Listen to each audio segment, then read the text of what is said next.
What's going on, guys? Welcome back to the channel. The year now is 1991, the year in which the Super Nintendo made its debut, the World Wide Web was opened up to the public, and one of my most favorite blockbuster movies of all time was released, and that is Terminator 2. 1991 was a pretty good start to the 90s year, and also with that year, we got some games, so let's look at them. So yeah, by this time, my dad was like adamant on not using the camera that much. Only Christmas time is when we really used it, and that was like it. So I had to figure out what we had during that time, because again, I know we had stuff, but I just couldn't remember. And I saw this one. I'm like, oh yes, that's another one. That is another one that we had, and that is Let me go back here. Yeah, Dr. Mario. I guess with the success of Tetris making pretty good sales, Nintendo started to go the route with these casual puzzle games for people. Things like, Dr. Mario, Yoshi's Cookie, I think Wario Woods is one, and I can't remember what other ones they had, but yeah, they started doing a lot more of those kinds of casual puzzle games, and I remember this one a lot because I remember that front cover so well. I remember it so well. And yeah, I played it. It's a lot of fun. You're Mario, but now you're a doctor. You have to stop the germs. And also, this is another reason, I remember that commercial so well. It was the Dr. Mario commercial. I think it's the Shrunken Head one, but maybe that's for the Game Boy. But I remember that commercial. I remember the Kirby commercial, and I remember the Yoshi one where the guy was eating a lot of food. Like those three commercials are like stuck in there. Like if you showed me like a picture, I would know exactly what that commercial was. I know what that would be, basically. But yeah, I sat down and I played this game. It's a lot of fun. You throw your pellets. If you get 4 in a row, you kill the germ, and move on to the next level. And yeah, that's basically it. And then, of course, it gets harder as each level you progress in. But yeah, it's a good casual fun game. But yeah, so I don't know what to really do with this one. So the point of the game here is that if I play the game and I beat it, I get me a spin of the wheel, which, by the way, I need to step up my my choices of games, because looking back at those old episodes, I realized I had a lot of not so good titles to choose from. So I got new ones here on the wheel. We got TMNT, Super Mario Brothers, Tailspin, and DuckTales. And so yeah, we got because we're halfway through the NES time frame. Because in the next 2 years, I'm gonna get we got a new console, so I gotta step it up. But yeah, back to the Dr. Mario, fun game. But again, I'm not gonna really count this as me beating it, because again, it's just a casual puzzle game. It doesn't really technically have an ending, but it is a fun game. I enjoyed it, and nice to add it to my list of games I'm glad to have got back again and played again. So there we go. And the next one I'm going to talk about, I know for a fact we had, because I remember always playing it all the time. I loved the show, and I think the only reason I loved the show was because I think like Chip and or Dale looked like, I can't remember which one is which, but I think it was Chip. It looks like Indiana Jones, and that is, if you haven't already guessed it, Chip and Dale Rescue Rangers for the NES. I played this one a lot as a kid. I remember always playing that first level.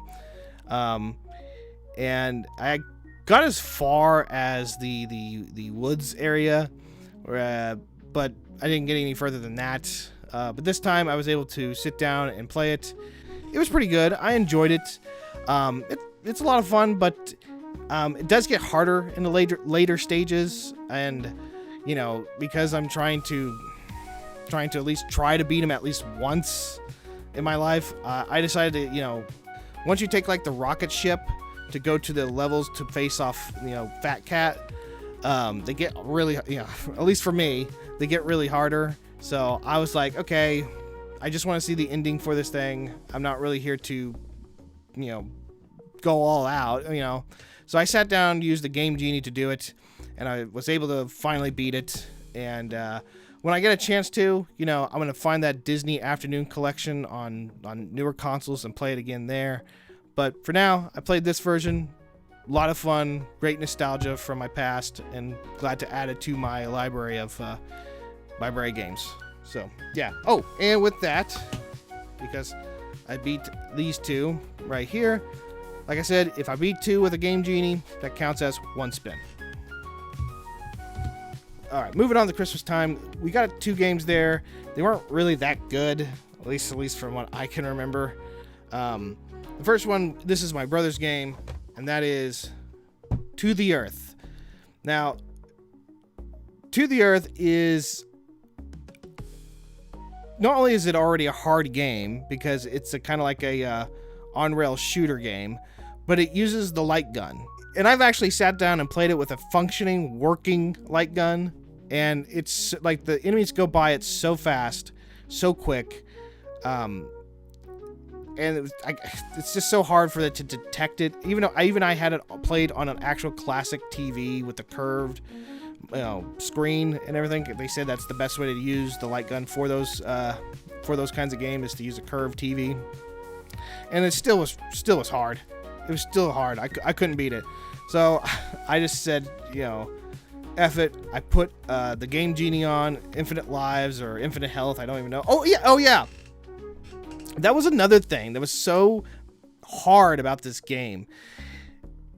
If you don't hit the enemy, and if you shoot and miss, you lose a life, which is so weird of a concept. When I started playing it, I was like imagine if you were playing something like Area 51, that old arcade game, or any of the old shooter arcades like Time Crisis or any of that stuff. And imagine you missed your target, and every time you missed, you lose a little bit of your life bar, right? That's like impossible to beat. But this game does that. And I couldn't believe it. I was just like, this is stupid. So what I did was that I just, made it to where I had infinite life. By the end of it, the light gun started to not work. And luckily with me having infinite lives or infinite health, I just powered through it.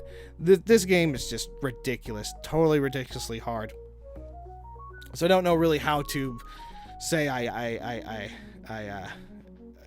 feel bad to say that I beat it, technically, because how I had to beat it, but I did, using the Game Genie, so that chalks up as another win. But again, I had to use the Game Genie on the next game, which is my game I got for Christmas, and that here is Chaos at the Carnival with Muppet Adventures. Good lord, this game is just horrible. The music is not good. The game has has like different game varieties you can pick from. You can go down the river raft. You can you can go down the river rafting with Kermit. You do the maze puzzle with the Frosties with Fozzie. The only game that was slightly good was the space game with Gonzo, and the bumper car one was I hated that one. But with those, if you beat each stage, you get a key at the end of it, and with that key, you go to the final level to face off. I don't even know who. It was a face off the character that kidnapped Miss Piggy, basically. And that last level was so difficult. It was already difficult enough as is. I think the one part I think you'll always get stuck at least it was for me, I always got stuck at, was the river rafting part with Kermit. That one, I always seem to get caught on a log or a stone or something like that. So I gave up. I literally just gave up. I used the Game Genie, infinite lives, sat down and beat this game. This one actually did feel, this one I actually felt good on beating it, because boy, if I was so done with it, I didn't care to look at it anymore. I remember playing a lot when I was a kid. I don't even know why we have this one. I think it was just a cheap one to get out of the Sears catalog. That's why I had it. But yeah, interesting game from my past. Finally sat down and beat it.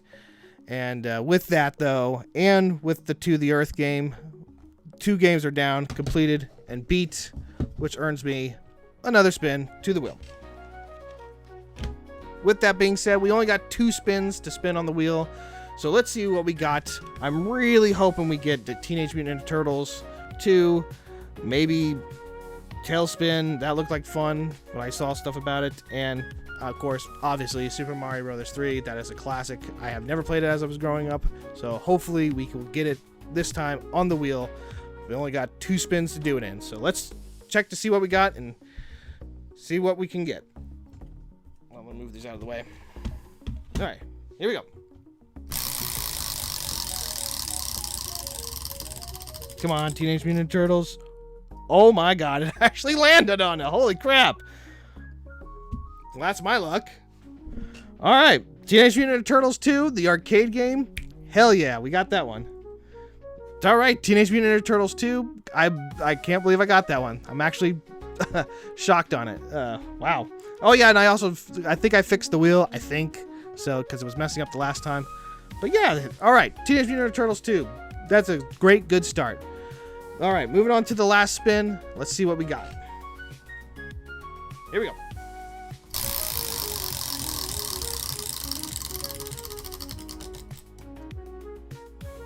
Okay, no game. So I guess we're just gonna play Teenage Mutant Ninja Turtles 2. All right, let me go get that copy. All right, so yeah, I want to make this authentic as possible. We just got 1 game out of the whole thing. So with that being said, here it is, Teenage Mutant Ninja Turtles 2 Arcade. This one should not take that long. It probably will take me like an hour or 2. Let's turn on some good music. I'll be back literally probably in 2-3 hours and talk about the game. So with that being said, we will transition in 2 hours. All right, like I said, it only took a couple of hours. Yeah, I sat down, played it, cleaned it up a little bit, went and played it, and yeah, thoroughly enjoyed it. If you were a kid during the 90s, this was like the game to play. If you had an NES, like you had to get this game. If you had an NES, if you were a Turtles fan, this was like, it was either this or the first one that most kids probably got. But yeah, we never had this when we were growing up. We always rented it. I remember it so well that we always rented it. I remember one time, I think this was the game that my dad would say that if I can beat the first one, then we can go out and find this one and buy it then. And of course, I don't think any kid was able to beat that first one. Maybe there was, not any kid. Probably there were some kids out there, but yeah, that game was a tough game. They re-released it on the Teenage Mutant Ninja Turtles Cowabunga collection. Truly, oh yeah, and this one actually has 2 extra levels compared to the arcade version, which is really cool, really nice. I like that. I like the one, I really like the Japanese setting one, that one level. That was so cool on all of its design. That was really, really neat. But yeah, this is a bona fide classic. I'm so glad to finally get this game and finally sit down and play it. But yeah, I guess that's it for today's video. Not a very long one. I want to make this as authentic as possible. You know, play what I can. Hopefully, though, I've got next year to do, which is 1992. In 1993, we got a new console.